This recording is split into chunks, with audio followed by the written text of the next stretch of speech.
Honorable Barasa.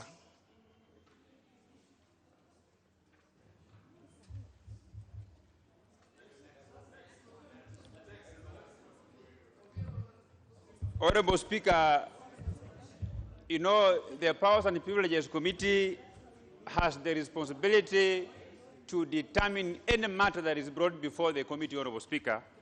And whatever this committee was investigating was leakage and misuse of public information, Honorable Speaker. And what I want to tell this House is that we need to ask ourselves 3 questions.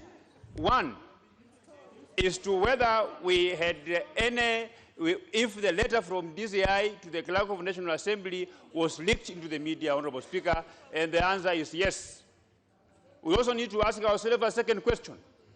Did the Honorable Fatuma Gedi confirm when she appeared before this committee that indeed she is the one who took that letter from an officer of Parliament? The answer is yes, Honorable Speaker. So what we are doing, Honorable Speaker, is that we must protect the integrity of this House. And to me, Honorable Speaker, protect me. Well, you should protect me from this Gladys Wanga. Why are you making noise? This is Parliament. This is not your house. Honorable Speaker, you should protect me. Yes, you are protected. Honorable Speaker, I will punch this lady who is making noise to me. Don't make noise here. Eh? Honorable Passaris. What are you Honorable doing? Passaris. I can punch you. Honorable Passaris. What are you doing here? What are you? Honorable Passaris. Honorable Passaris. Honorable Why are you abusing Passaris. me? For what purpose? For what purpose? For what purpose? What the purpose? No. You are becoming unruly. You can't threaten somebody. You can't threaten. Stupid. No? Why is she? Another woman to hit another woman.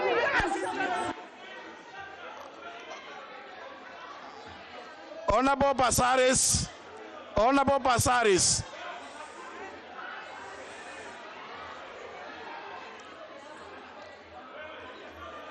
Honorable Passaris.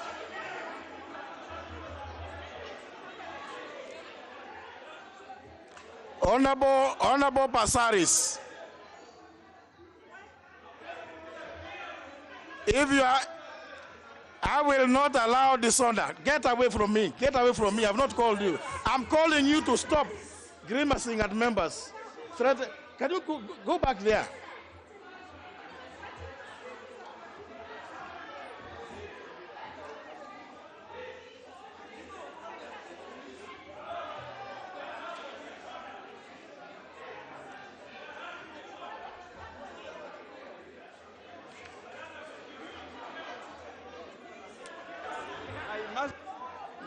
Hmm? Yeah. 107, yes. Yes. Order, members. Order, take your seats. Take your seats. I can see we are soon going to get to good business. Honor members, standing order number 107, subsection 1, reads as follows. A member commits an act of disorderly conduct if the member, A, creates actual disorder, knowingly raises a false point of order, unnecessarily interrupts proceedings or consults in a disruptive manner, fails to record abstention in a division, fails to declare personal interest in a matter before the House or a committee in accordance with Standing Order number 90, deliberately gives false information to the House, makes allegations without, in the Speaker's opinion, adequate substantiation, threatens to use violence against a member or other person in the House or committee, votes more than once in breach of these standing orders, commits any other breach of these standing orders that, in the opinion of the Speaker, constitutes disorderly conduct. 2, the Speaker may call a member whose conduct is disorderly to order, and A, caution the member, or B, order the member to withdraw from the precincts of the assembly for a maximum of 4 days. That is in the first instance. Honourable members, as you know, it's only fair that the House conducts itself in a manner that is dignified. When I call out a member to caution them that the behavior they are about to engage in is disorderly, I'm merely warning that any persistence in that conduct may result in the action being taken against that member, which will include, in the first instance, the suspension from the precincts of Parliament for 4 days. So, honourable members, I think we are almost at the tail end of this session. I hope none of us, none of you, wants us to end the session in a situation where a member is either going to be suspended or to be forcibly ejected out of the House, whose consequences are graver than this. And when I see the Sergeant-at-Arms staff come to cool you, to calm you, remember, if they touch you, and I want you to really just read these standing orders. If they touch you a bit, if I tell them to touch you, you will be out of this chamber, the precincts, not just the chamber, the precincts of Parliament, including your offices in Continental House, for a very long time. Please, let us not get to that. The staff of the Sergeant-at-Arms are not here to harass any member. They are here to ensure that whatever members want or would like is provided to them in the most convenient way, and to ensure, inter alia, that the mace is at all times guarded. So, if you are not happy about a member's contribution, please don't shout at them. Don't shout at them. If you like, I will give you an opportunity to say something.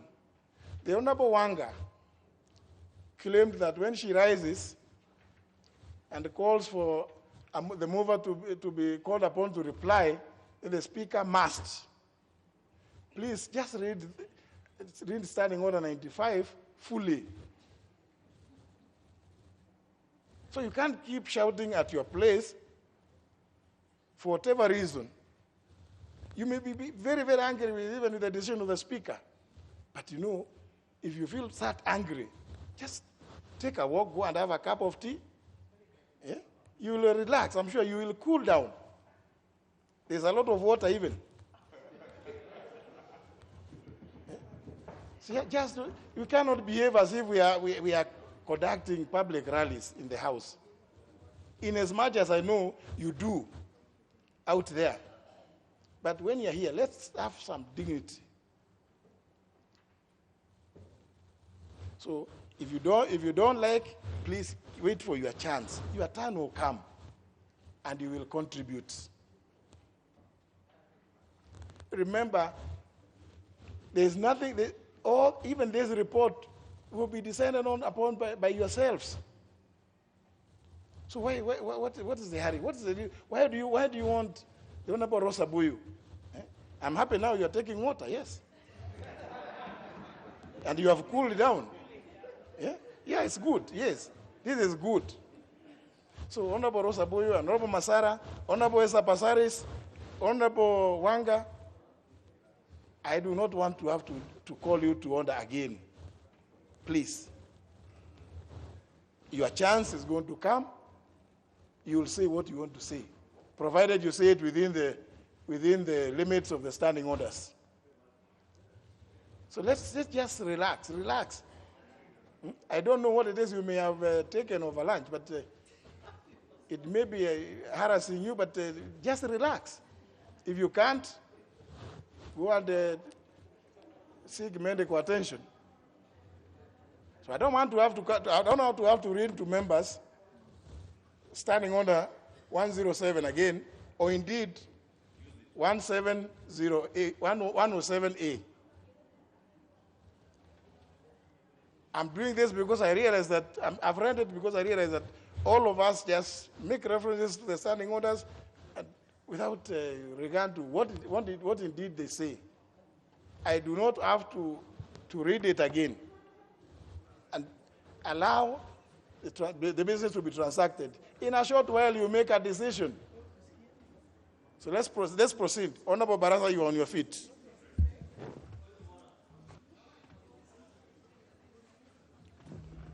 Thank you, Honorable Speaker. I want again to reiterate my position that I support this report. This is a fair report. It was done in a very professional manner, Honorable Speaker. The findings of this report reflect the true picture of what happened, Honorable Speaker. And this is one of the committees that is chaired by the chairman, who's been a person of high standing in legal fraternity, somebody who understands the law, and that this House, we should not behave in a manner that seems to appease our various political formations, Honorable Speaker, but we must debate soberly within the principles of the law, and we should be guided by the facts that were presented before the committee, Honorable Speaker, because, Honorable Speaker, it's very important that the files that are being held in the office of the Clerk of National Assembly must not be made in a way that anybody can just access them to further their own personal interest, Honorable Speaker. This is a report that I've gone through the findings and the recommendations. They are very fair, Honorable Speaker. While the Act gives the powers of this committee, Honorable Speaker, to order a member to vacate his or her seat, but this committee has just recommended that the honorable member to be reprimanded. This is a very fair recommendation, Honorable Speaker. And I want to ask my friends, the members of this House, that let us debate issues with our brains, not with our energy. It is not that every time when you have a disagreement, Honorable Speaker, that we want to sort out your differences by blows, by abuses, Honorable Speaker, but we should restrict ourselves to the facts that are contained in this report, Honorable Speaker. For these very few remarks, I say I support this report. It represents the facts the way they are, Honorable Speaker. And the person whom we were also investigating, Honorable Speaker, appeared before this committee, and indeed she confirmed that she went to Nur, and very many times she coerced that parliamentary staff. She was given the documents. She leaked the documents to the media. This is a fact, Honorable Speaker. And I want to urge my friends in this House to support this report. Today we are looking at this report, Honorable Speaker, but tomorrow we will have another member who will also using unscrupulous means to get documents or reports that will affect each one of us, Honorable Speaker, to get them into the media, Honorable Speaker. What we are doing as a House is not just, we are not just punishing Honorable Fatuma Gedi, but we are sending a warning that nobody has the powers to coerce a parliamentary staff to get access to documents that is not entitled to, Honorable Speaker, and this will also prevent further occurrence of this particular act, Honorable Speaker. So for this very few remarks, Honorable Speaker, I support. We have said it several in this House. The Honorable Passaris, you appear to be burning with something. Say it. Thank you, Mr. Speaker. In the era of increased gender-based violence, when a member actually threatens to punch another member, and especially a woman in the House, and some of the things that you didn't hear were the insults that he was levying. Even I can't repeat the insults, but I won't go there. Let me tell you about the report, Mr. Speaker. I've read the report. It is true that Honorable Geddy appeared before the committee. It is true that she stated very clearly, she did not lie, she held herself with integrity, and she said, yes, I did acquire that, the said documentation, but she did not say that she leaked the document. She actually said she never leaked that document. So when Honorable Didmus here stands up and misleads the entire country and puts it on the Hansard that Honorable Geddy admitted into the committee that she leaked the document, that is misleading the House. We know that this has got nothing to do with the document. This is just a war, the wars that we have outside Parliament being brought into the House. Honorable Geddy, I know you don't want us to discuss the investigation material, but all this is related. This is a score trying to be settled between the two fractions that exist in the country. We want handshake, we want BBI, we do not want to be divided in the House. We do not want to be divided in the House. Conduct themselves with decorum. Mr. Speaker, if it's going to be debated, let it be debated with accuracy. Honorable Geddy, with her integrity, did not go into the House and deny that she asked for that document and she got it. She was obviously going through a lot of stressful and emotional period. She was being defamed by people who used a video from online and defamed her in front of her family, in front of society, in front of her electorate. So when she asked for that document, she did not deny. When she was asked, did you leak the document? She clearly stated to that committee, no, I did not. So the fact is, Honorable Didmus is standing here, besides wanting to beat me, and I challenge you with your, I'm sure Honorable Passaris. No, I mean, I've just read to you, standing under 107. And you know, maybe you have not, it has not been applied to you. It's just about to. Don't be personal.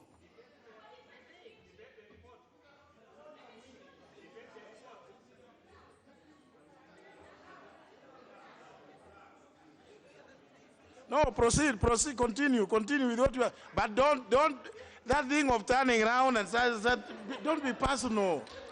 Mr. Speaker, I'm a woman. Women are emotional beings, and that's why we have empathy. You are in the wrong place. Don't bring emotions here. Mr. Speaker, because I am so emotional, can I donate my remaining meetings to Honorable Malala? Can I?